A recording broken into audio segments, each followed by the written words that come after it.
ndazibonere kandi zibonere kukira neza.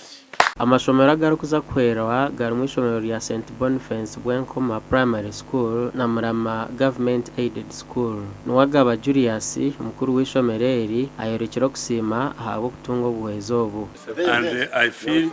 very great such that our pupils will have where to sit and study well and uplift the standards of education. Bwana mkuru wa Nyamtanga Parish Reverend Father Sebugwao agizire ngo ishomero rya Rwenkoma no kushasha okoreba kururi kandi rya government.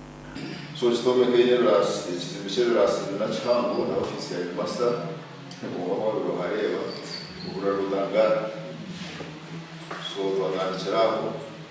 bishabonera na muri cyo tuzayo na wakirebe kitongoze kibabasha mutongore kugabana bakiri mu cyumba. Reverend Father Arias Mwesije na jango buhezobu babuhewa abanyakaturki on parish ya St Susanna. There is this building which was left unfinished, so we want to finish it, want to make our children to have a good environment where they can study, where they can pass the exams and have a good life. Umugandi Minister w'ihanga ahabwe iby'amakorero oryo mujwecerwa wa Ndorwa West omurikabare district David Bahati ashoborera bikiriza ngo baba bari mu mikoro yo kurundana sente nebe ry'ihuriro yo kurwanisa ubworo obutine dini n'Uruganda.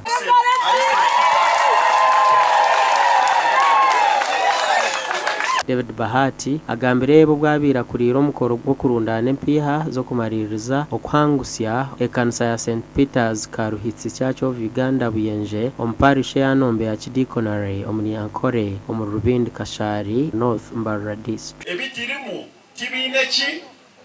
nganda cyaro goro bareta ogoro go Kristo ningo goro go Kristali ogoro no goro mwachetegereza ogoro niki kandi ni bubi wabolenda kumango ko goro buri bubi oyijenda kushobora ko kuburi tihina itakabura bagaho naragwire henzito naragwire hemiji na tihina kitakakoraga naragurize ndera mutawini ngeno egobro ndajaki nagumanya ngenu umurumo bagutandikire hati ekanisa bajongeraho konka bajongeraho aha kanisa nkuru so mbwenu kumanyire ngo nubaza kushakara konka namanya ngo kanisa nkuru nitaga kuyama bati kandi katungurwa kaza reveria nowe nka member wa parliament wabo umuganda gwanje nabatwera siminti 25 no mushenyi kureba ngo batungura ekanisa je nkuru yazarire ngo rwensya then bagishakara umukono gumwe ibitoke mwabikora mwabihinga waza kubita mukatale toko obuzo oti nyowe ndi mukristo ni kuronda omukristo ni warangurire ohinde sente ezikire nzora ni wara kugira ki ni wara kugurira so akatale tikaramanya dini omyishengero kazi wambarra na wakira hamkorogo oburyo nukorwa hampaha nugisara hange kitimusi kandi nsima abantu bona abishaha kutwasa okwirukanjira ekaniseji omuringo gw'omutano ninyenda kusima honorable minister Bahati owatubera omugenyi mukuru kandi owasiga yatuhereza amabati go kushakara ekanisa bona nisima Sabadikon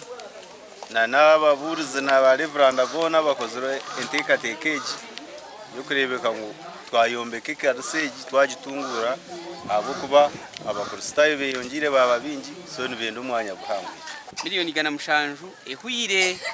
iba kweta ngo yaho ikingirwe tireteizi erumwebera kuri ishakire baterunyi ehuyire miliyoni gana mushanju umukorogo gurundine miliyoni 16 neshaho za simintana na mukaga gasha kwa Ali Waswa na Anyine Fred.